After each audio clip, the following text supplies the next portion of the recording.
Live from Television Centre in London, this is Good Morning Britain with Richard Madeley.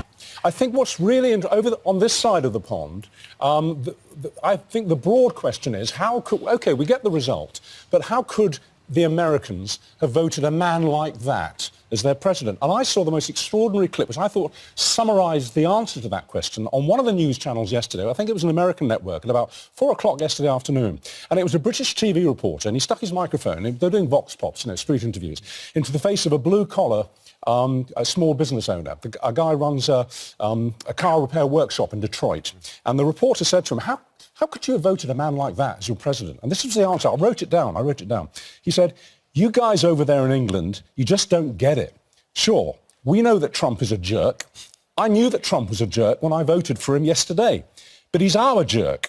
And even jerks can get things done. I'm something of a jerk myself, but I run a great little business here in Detroit. And that seems to me to summarise the disconnect between our conception of what's happened and what they know about it in America. Yeah. I'm an American. Well, from stop the boats to stop the Balkans. I'd really like your political analysis on this, based on all your experience. I mean, your party has just won a big victory from the left. Kamala Harris has just had a stunning defeat on the left. Godparents to Richard's kids, and it's a very small world, showbiz, isn't it? You're not my mother, are you? Well, you know. You're a bit too young for that, darling. I'm old enough to be a father.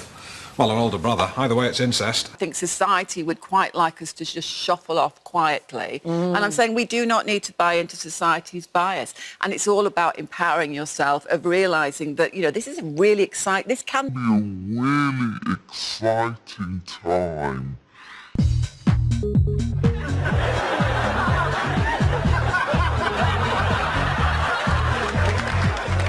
Would you like me to lap dance for you?